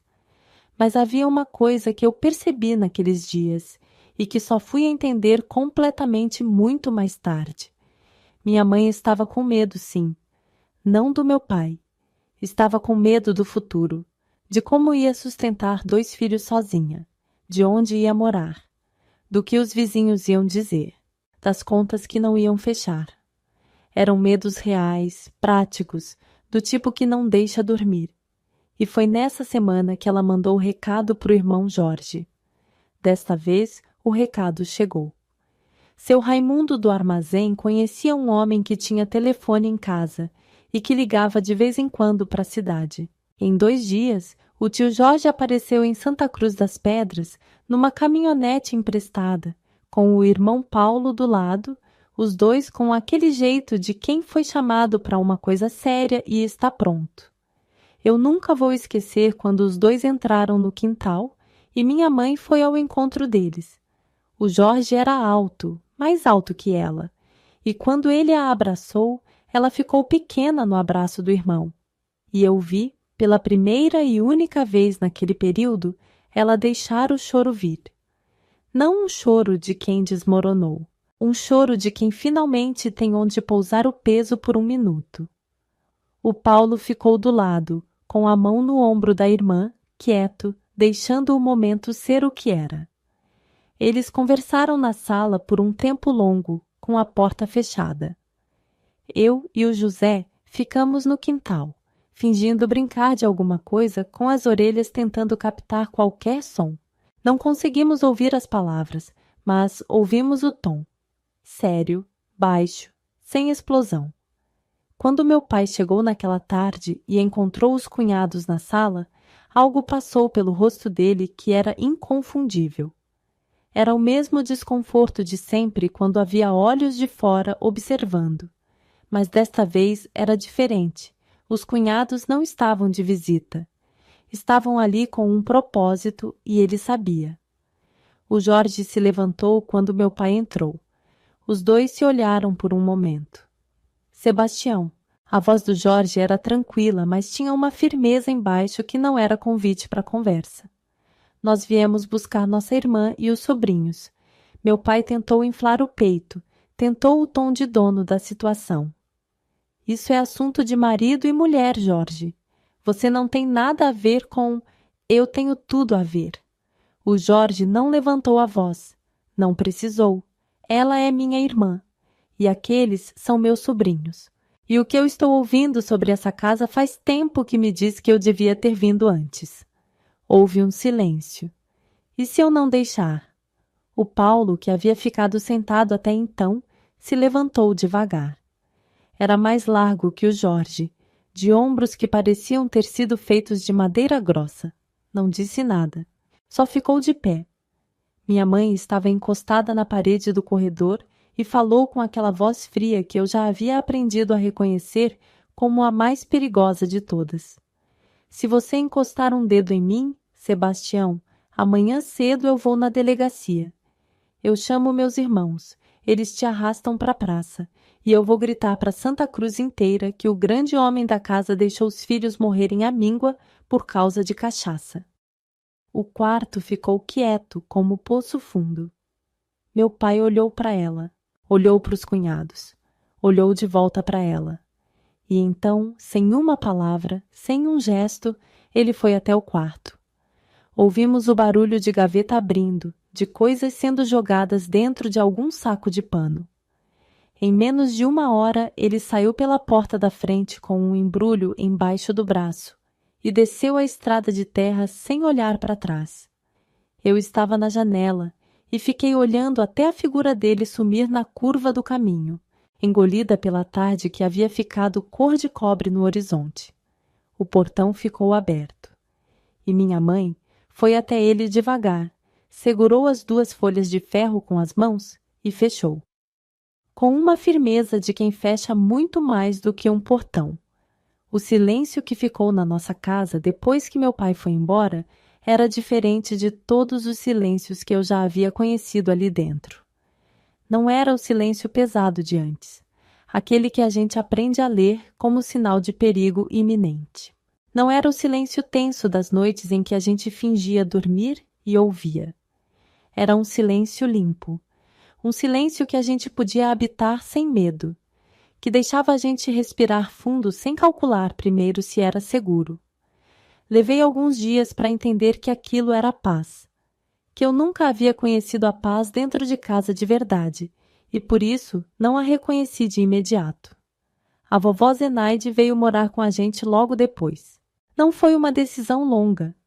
Minha mãe foi buscar ela no sítio numa manhã de sábado, num carroção que o seu Geraldo emprestou de bom grado, e a vovó chegou com um baú velho, 2 galinhas amarradas pelo pescoço e um olhar que dizia que ela havia esperado por esse chamado há mais tempo do que queria admitir. Ela se instalou no quartinho menor, como se sempre houvesse morado lá. Pendurou 1/3 na parede, colocou um vasinho de manjericão na janela e em menos de 2 dias já era como se o sítio dela houvesse sido transferido inteiro para dentro da nossa casa. O cheiro do vasinho, o barulho das galinhas no quintal, a voz dela cantarolando alguma coisa suave enquanto remendava pano. Com a vovó ali para olhar por mim e pelo José, minha mãe pôde finalmente fazer o que havia calculado em silêncio por semanas. Saiu para trabalhar. Na primeira segunda-feira, depois que a vovó se instalou, minha mãe se levantou antes do sol, se arrumou com uma roupa simples, mas passada com capricho, e saiu porta fora com uma determinação que eu nunca havia visto no passo dela. Não era pressa, era direção. Era uma mulher que sabe aonde está indo e por quê. Ela foi primeiro na professora Lourdes, que havia mencionado para Dona Coló que precisava de alguém para lavar roupa. A professora Lourdes era uma mulher miúda de cabelos brancos, que usava óculos de armação grossa e falava de um jeito medido, como quem escolhe cada palavra antes de soltar. Minha mãe bateu na porta, se apresentou e disse o que havia ido fazer. A professora Lourdes a olhou por um momento, depois abriu a porta mais. Entre, Aparecida. Vamos conversar. Eu sei de tudo isso porque minha mãe me contou naquela noite, sentada na beira da minha cama, com uma leveza na voz que eu não ouvia há tempo demais. Ela contou com detalhes, como quem revive uma vitória pequena, mas importante. E foi exatamente isso que era. A professora Lourdes a contratou para lavar roupa 2 vezes na semana. Não era muito dinheiro, mas era dinheiro limpo, ganho com as próprias mãos, que não dependia de pedir, de esperar, de engolir nada em troca. Na mesma semana, ela foi na farmácia do Rua do Mercado que Dona Coló havia mencionado. O dono, seu Florêncio, Era um homem gordo e bem-humorado que conhecia meio mundo em Santa Cruz das Pedras. Ela se apresentou, perguntou sobre a faxina. Ele a olhou de cima a baixo sem cerimônia, não com maldade, mas com aquela avaliação direta de quem está decidindo se contrata ou não. Você é a mulher do Sebastião, não é? Eu era. Ela respondeu sem hesitar. Agora sou a Aparecida. Seu Florêncio soltou uma risada curta, de quem gostou da resposta. Pode vir na quinta e na sexta, 6 da manhã. Minha mãe voltou para casa naquele dia com 2 trabalhos e um começo. Eu a vi entrar pelo portão naquela tarde, e havia qualquer coisa no jeito que ela andava que era diferente. Os ombros estavam mais soltos, a cabeça estava mais erguida. Ela parecia mais alta, embora eu soubesse que não era. É curioso o que acontece com o corpo de uma pessoa quando ela finalmente faz a coisa que deveria ter feito antes. Como se o corpo também soubesse e respondesse. A vida começou a ter um ritmo novo. Minha mãe saía cedo, eu e o José íamos para a escola, a vovó Zenaide ficava cuidando da casa e tendo aquela presença de raiz antiga que segurava tudo junto. Quando voltávamos da escola, tinha almoço na mesa, e a vovó sentava com a gente e ouvia as histórias do dia com uma atenção de quem tem todo o tempo do mundo. Havia noites em que minha mãe chegava em casa com os pés doendo e o cansaço impresso no rosto. Sentava na cadeira da sala, tirava os sapatos e ficava um momento só olhando para o nada. Mas era um olhar diferente do que eu havia visto durante anos. Não era o olhar de quem está esperando a tempestade. Era o olhar de quem está simplesmente descansando. A vovó Zenaide chegava perto com um prato, colocava na frente dela sem palavra, e às vezes punha a mão na cabeça da filha por um instante, como uma bênção sem discurso. Minha mãe fechava os olhos naquele gesto como criança pequena. Havia dificuldade, claro que havia. O dinheiro dos 2 trabalhos era pouco. Tinha mês que a conta do armazém não fechava.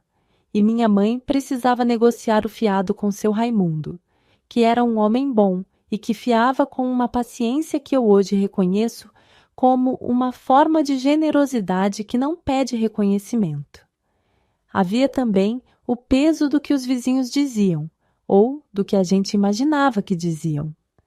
Naquele tempo, em lugares como Santa Cruz das Pedras, uma mulher que ficava sem marido era assunto. A dona Coló uma vez chegou na cerca com aquele jeito dela de quem vai mergulhar fundo. Aparecida, o povo tá comentando que você mandou o Sebastião embora por causa de outro homem. Minha mãe estava regando a roseira do canteiro quando isso foi dito. Ela continuou regando devagar, antes de responder. O povo que comenta não dormiu nenhuma das noites que eu dormi. Então, o povo não sabe de nada. Dona Coló ficou sem resposta e foi embora mais quieta do que havia chegado. Eu estava no quintal ouvindo isso e senti uma coisa que demorei para nomear. Era orgulho. Um orgulho que subia no peito como bolha de ar, que fazia querer ficar mais perto dela só para ver como ela se movia pelo mundo. O José também havia mudado naquele período de um jeito que ia além da seriedade de sempre. Ele havia arrumado um trabalho aos fins de semana ajudando o marceneiro do bairro, um homem chamado seu Dirceu, que havia visto o menino olhando pela janela da oficina uma tarde e chamado para dentro com um gesto de cabeça. Quer aprender ou só quer olhar? O José havia entrado. Minha mãe soube disso naquela noite e ficou olhando para o filho por um momento com um olhar que misturava orgulho e uma dor suave, daquelas dores que a gente sente quando percebe que o filho está crescendo rápido demais por necessidade e não por escolha. José, você não precisava. Eu quero, mãe.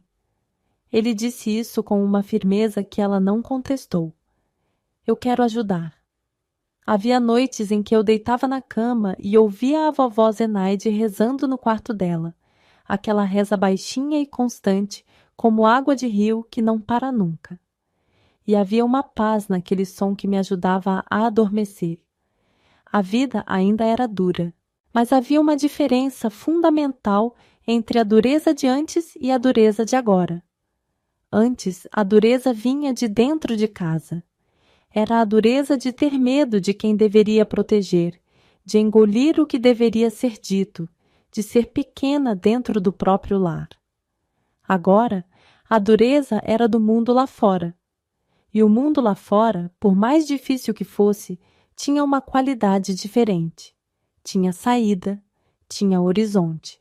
Tinha a possibilidade de que amanhã poderia ser melhor do que hoje se a gente trabalhasse com suficiente garra. E a minha mãe tinha garra de sobra. Sempre havia tido. Só que agora, pela primeira vez na vida adulta dela, ela podia usá-la por conta própria, sem pedir licença, sem esperar a aprovação, sem abaixar a cabeça. Ela era, finalmente, dona da própria história. E eu, menina que havia crescido olhando para ela aprender a dobrar, estava aprendendo olhando para ela se endireitar. O tempo tem uma maneira estranha de passar quando a vida começa a ter ritmo. A gente não percebe os dias indo embora um por um. Percebe em saltos. De repente, o José está mais alto que a porta do quarto. De repente, eu já não caibo mais no vestido de festa que minha mãe havia guardado dobrado na gaveta. De repente, a vovó Zenaide está pedindo ajuda para se levantar da cadeira que antes ela levantava sozinha sem pensar. O tempo passou, e com ele, muita coisa foi mudando dentro e fora daquela casa. Minha mãe havia se estabelecido nos trabalhos.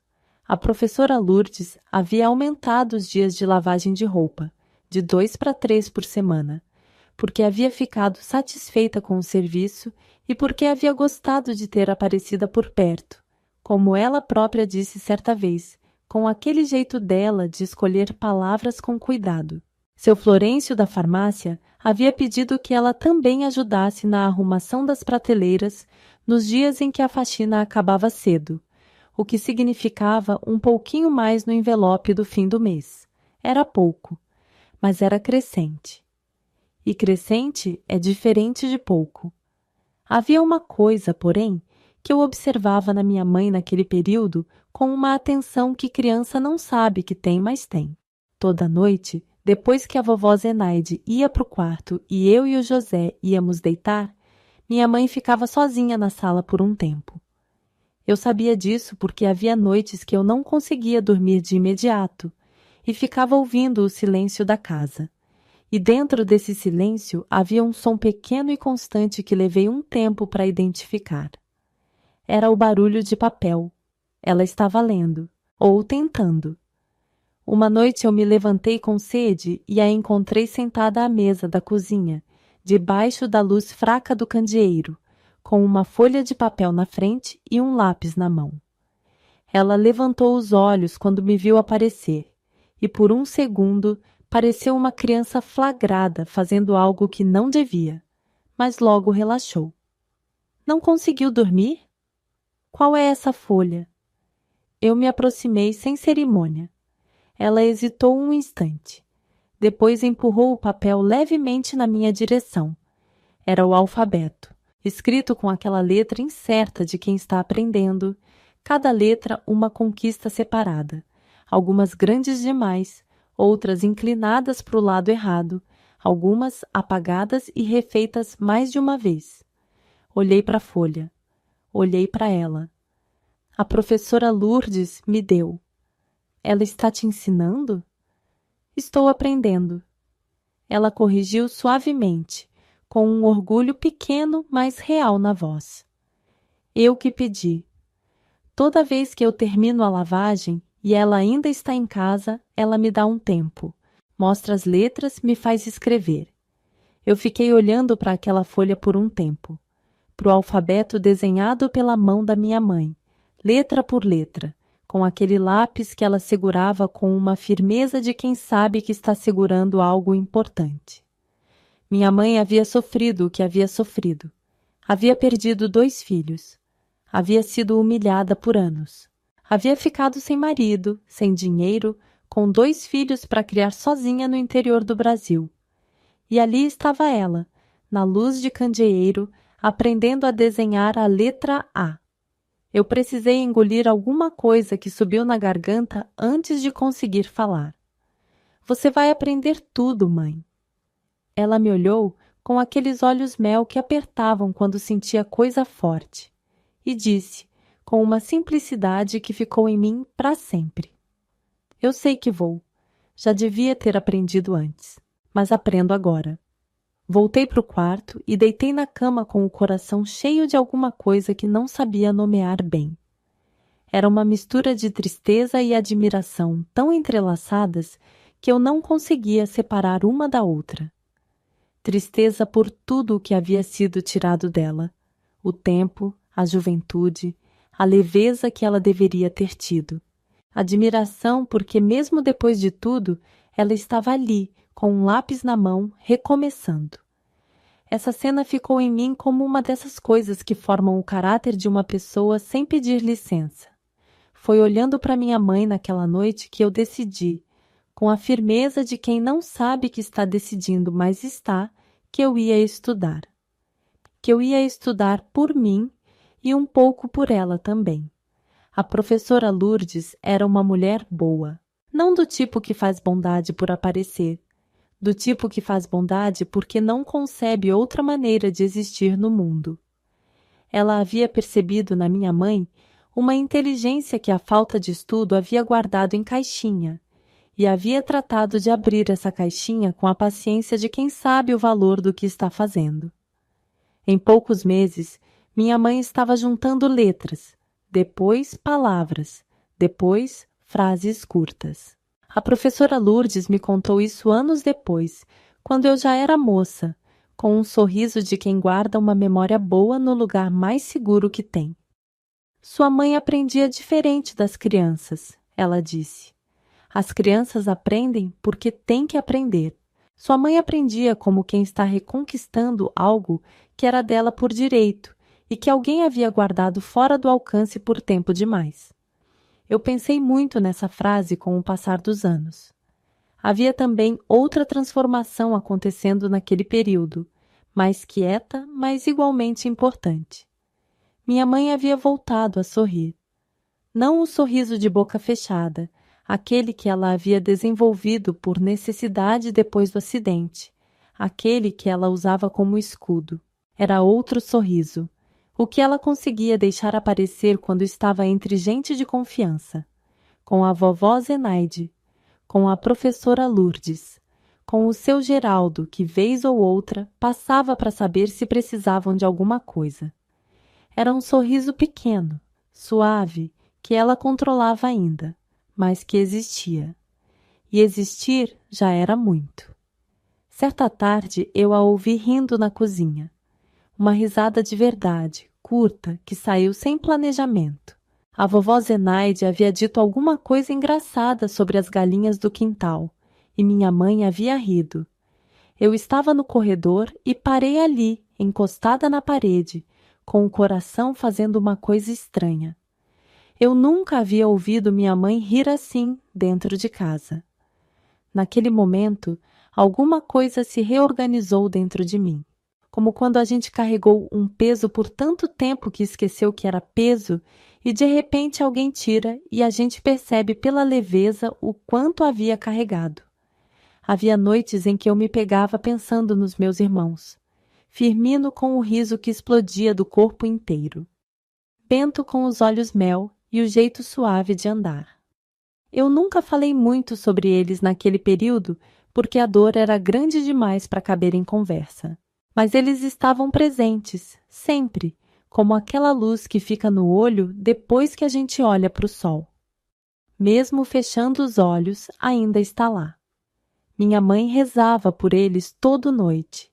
Eu sabia porque eu rezava junto, em silêncio, do meu lado da parede. E foi numa dessas noites de reza silenciosa que eu entendi o que havia de mais extraordinário na minha mãe.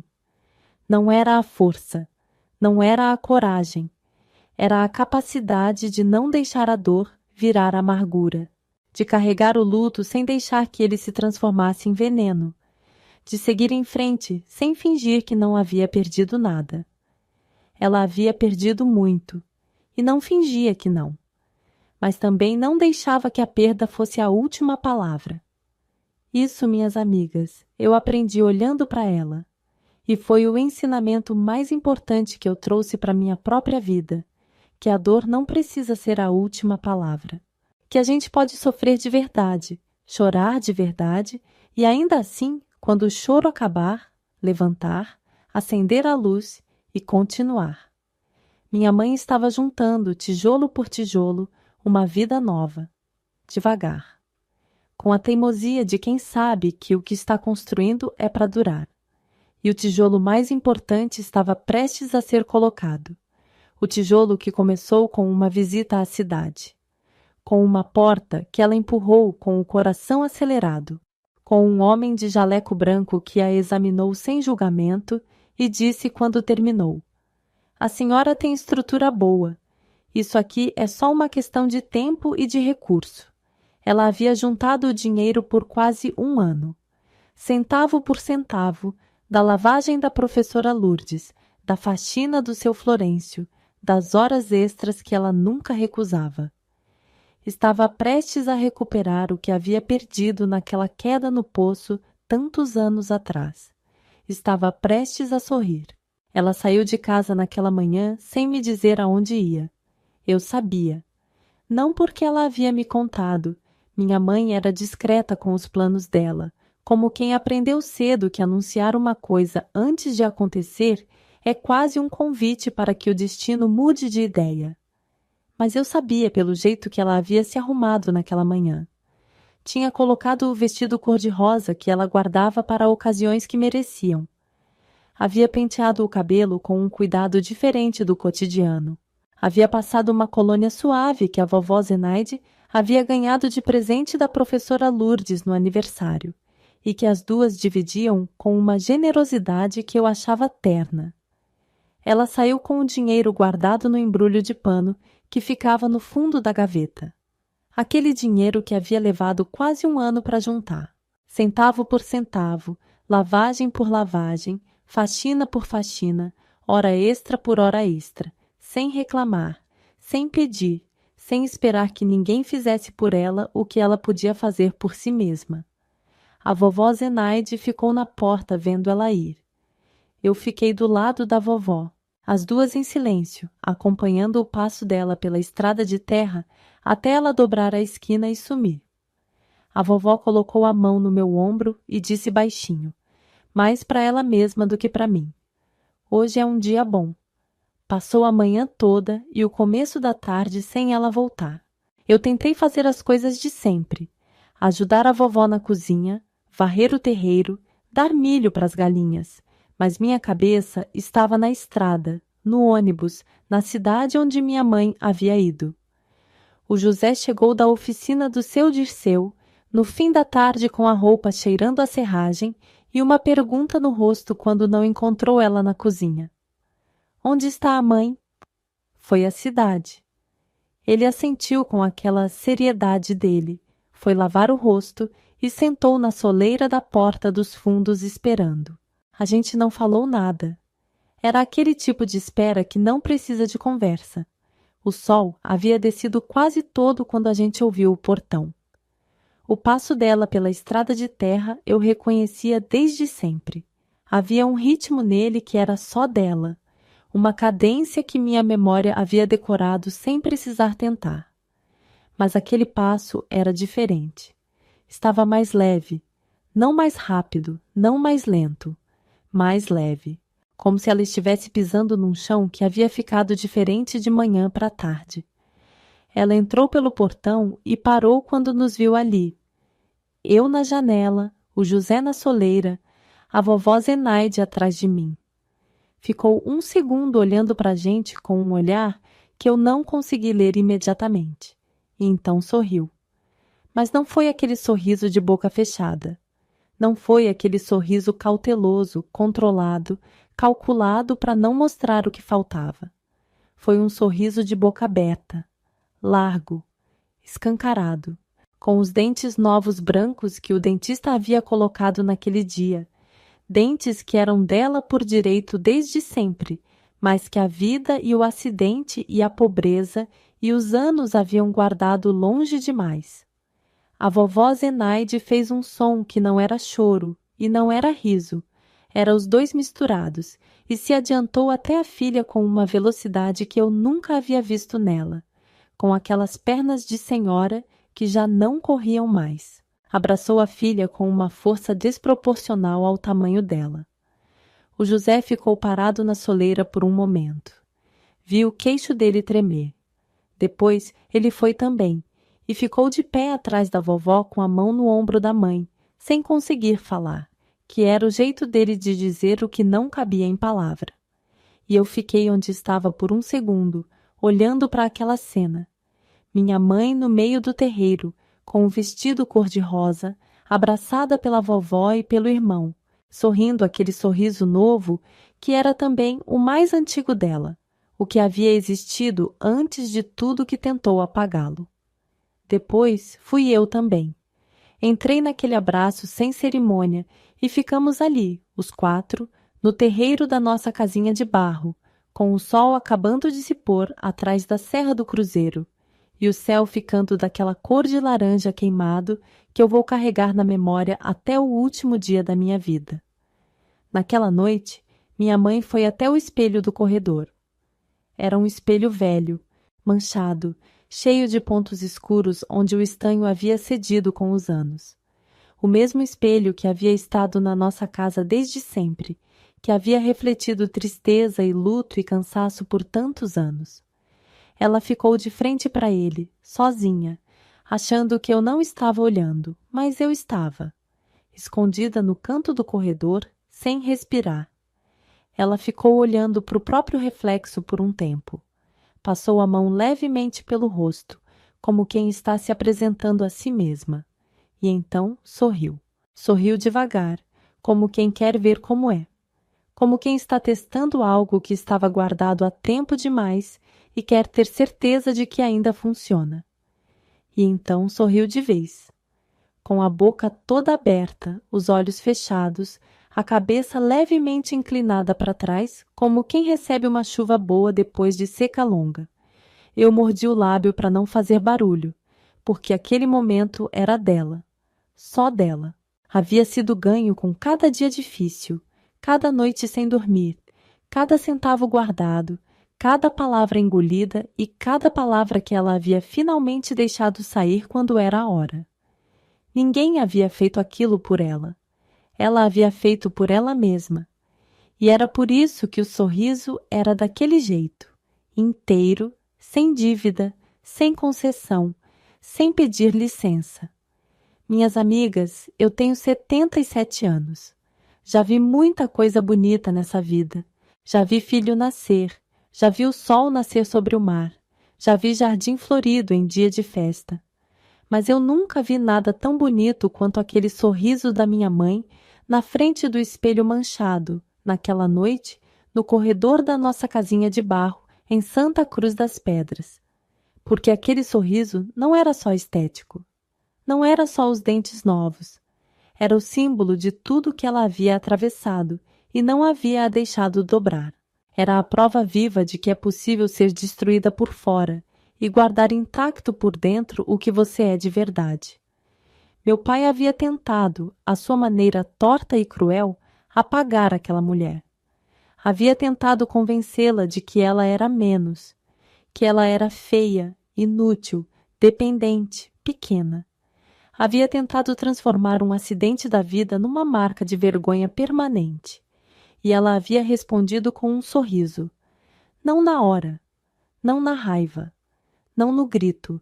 Havia respondido com anos de trabalho silencioso, de aprendizado na luz de candeeiro, de centavo guardado com cuidado, de cabeça erguida quando o mundo tentava empurrar para baixo. Havia respondido sendo maior do que qualquer coisa que ele havia dito. A lição que a minha mãe me deixou não coube em discurso. Não houve um dia em que ela sentou e me explicou como ser forte. A lição foi a vida dela inteira, vivida na minha frente dia após dia, com a consistência de quem não sabe fazer diferente. E essa lição diz o seguinte, do jeito mais simples que eu sei: o que tentam apagar em você não some. Fica guardado, esperando. E quando você decide que chegou a hora, ele volta, mais brilhante do que era antes, porque foi temperado por tudo que você atravessou para chegar até ele. O sorriso da minha mãe havia sobrevivido a tudo, e era o mais lindo que eu já vi. O tempo continuou passando, como ele faz, sem pedir licença e sem olhar para trás. A vida em Santa Cruz das Pedras foi mudando aos poucos, daquele jeito gradual que a gente só percebe quando já passou. A casinha de barro foi ficando pequena para tudo que havia crescido dentro dela.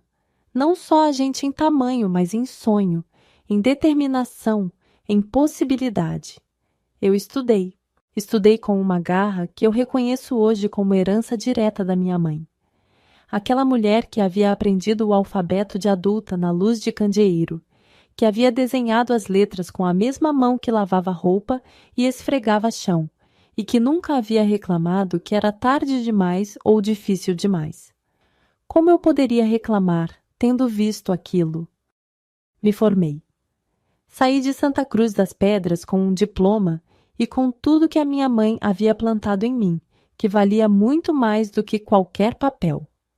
O José, como eu já contei, foi aprendendo a marcenaria na oficina do seu Dirceu, com aquela seriedade quieta que sempre foi a marca dele. Virou um marceneiro de mão cheia, o tipo que faz uma cadeira e ela dura geração. Casou com uma mulher boa, de nome Francisca, uma professora de escola pequena que tinha olhos espertos e um riso generoso, e ele a tratou durante a vida inteira com um respeito e uma ternura, que me fazia pensar que ele havia decidido, desde menino naquele corredor escuro onde ficávamos ouvindo as brigas, que quando fosse a vez dele seria diferente. E foi. O José foi o que construiu a casa nova para minha mãe. Não de uma vez, foi aos poucos, tijolo por tijolo, com o dinheiro do próprio trabalho, planejando com aquela cabeça calculista que ele sempre teve. Primeiro fez a fundação, depois as paredes, depois o telhado. Demorou alguns anos, mas ficou de pé sólida, com janelas largas que deixavam entrar o sol da manhã, um quintal generoso onde minha mãe replantou a roseira cor-de-rosa que havia sobrevivido a tudo na casinha velha. Quando a casa ficou pronta, o José foi buscar a mãe numa tarde de sábado. Eu estava lá também. Havia voltado para Santa Cruz das Pedras especialmente para isso, porque havia alguma coisa naquele momento que eu sabia que precisava presenciar. Minha mãe entrou pela porta nova com aquele passo dela que eu conhecia de cor. Passou pelos cômodos devagar, passando a mão na parede de alvenaria, olhando para as janelas, sentindo o chão firme embaixo dos pés. O José ficou parado na entrada, observando, com aquele jeito que tinha de guardar emoção em lugar que não aparecia no rosto, mas aparecia nos olhos. Quando minha mãe chegou na janela da sala e olhou para o quintal novo, onde a roseira já havia sido replantada e tinha até uma flor abrindo, ela ficou quieta por um tempo. Depois virou para o filho e disse: José, você construiu isso com as próprias mãos. Construí, mãe. Seu pai dizia que você não ia prestar para nada. O José não respondeu, só deixou o canto da boca levantar levemente, num sorriso contido que era mais eloquente do que qualquer discurso. Minha mãe foi até ele e colocou a mão no rosto do filho por um momento. Aquele gesto que ela raramente fazia, que quando fazia parava o mundo ao redor.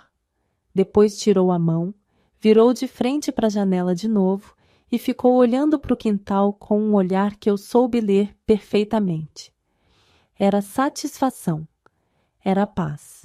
Era o tipo de chegada que só tem sentido quando a gente lembra de todos os caminhos que precisou percorrer para chegar. A vovó Zenaide não chegou a ver a casa pronta. Havia partido alguns anos antes, dormindo, Como partem as pessoas que viveram com a consciência tranquila, sem barulho, sem luta, como quem simplesmente decide que já fez o que tinha que fazer e vai embora. Minha mãe havia segurado a mão dela no fim, como a vovó havia segurado a dela tantas vezes, e eu acho que aquele era exatamente o jeito que as duas queriam que fosse. Minha mãe viveu naquela casa nova até o fim da vida dela. Viveu velhinha, com saúde razoável para a idade, com a roseira no quintal, com o terço na parede do quarto, que havia sido o terço da vovó Zenaide, que ela havia pedido para guardar. Viveu lendo, porque a professora Lourdes havia feito um trabalho completo e minha mãe havia virado uma leitora que não parava. Livro, revista, qualquer coisa com letra impressa, ela lia com uma atenção que me enchia de uma alegria que não tem nome certo. E viveu sorrindo, com aquele sorriso largo, de boca aberta, que havia sido recuperado naquela tarde em que ela foi à cidade com o dinheiro guardado num embrulho de pano. Meu pai nunca mais voltou. Houve quem dissesse que ele havia ido para outro estado, que havia tentado outra vida por lá. Nunca soubemos ao certo. Minha mãe nunca perguntou. Havia uma paz nessa falta de curiosidade que eu entendia completamente. Quando uma ferida fecha de verdade, a gente para de ficar cutucando para ver se ainda dói. Ela partiu numa manhã de inverno, dormindo, na cama do quarto com janela larga, com o sol entrando e o barulho de pássaro lá fora. O José estava lá. Eu estava lá. A Francisca estava lá. E havia uma paz naquele quarto que eu sinto até hoje quando fecho os olhos e volto para aquela manhã.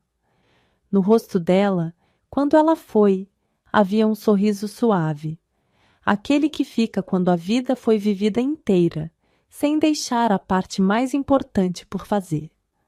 Minhas amigas queridas, eu tenho 77 anos, e a memória mais viva que eu carrego não é de nenhum momento grandioso. Não é de formatura, não é de conquista, não é de viagem. É de uma mulher de costas para mim na frente de um espelho manchado, num corredor escuro de uma casinha de barro, sorrindo para si mesma com uma liberdade que havia custado tudo que ela tinha. É o sorriso que meu pai tentou apagar, que a vida tentou apagar, que não apagou. Eu herdei pouca coisa material dessa mulher. A vida não foi generosa com riqueza desse tipo, e tudo bem, mas eu herdei um jeito de atravessar o mundo que vale mais do que qualquer herança que eu conheço. Herdei a teimosia de não dobrar quando o vento é forte. Herdei a paciência de juntar centavo por centavo quando é necessário. Herdei a fé de que o que é verdadeiro em nós não some, mesmo quando tentam convencer que sumiu. E herdei o sorriso. Esse eu uso todo dia. Encerrando com o coração. Minhas amigas, a história da minha mãe nos deixa um ensinamento que o tempo não apaga. O nosso valor não está na forma como os outros nos tratam, mas na forma como nós decidimos nos reerguer. Muitas vezes a vida, ou as pessoas dentro da nossa própria casa, tentam nos roubar o sorriso. Tentam nos fazer acreditar que somos pequenas, que dependemos deles para tudo, que a nossa voz não tem importância. Mas a verdadeira força de uma mulher nasce exatamente no momento em que ela decide que não vai mais aceitar as migalhas do desrespeito. Nunca é tarde para dar o seu grito de liberdade. Nunca é tarde para voltar a aprender, para arrumar um trabalho, para cuidar de si mesma e, principalmente, nunca é tarde para voltar a sorrir com a boca toda aberta, sem pedir permissão para ninguém. Se você está aí do outro lado da tela com o coração apertado, talvez chorando escondida, achando que não tem saída, eu quero que você saiba que a saída existe. E a chave está dentro de você, guardada no mesmo lugar onde está tudo o que tentaram apagar. Levante a cabeça, meu amor. O seu melhor sorriso ainda está por vir. Até a próxima memória. Com carinho, Rosa Maria.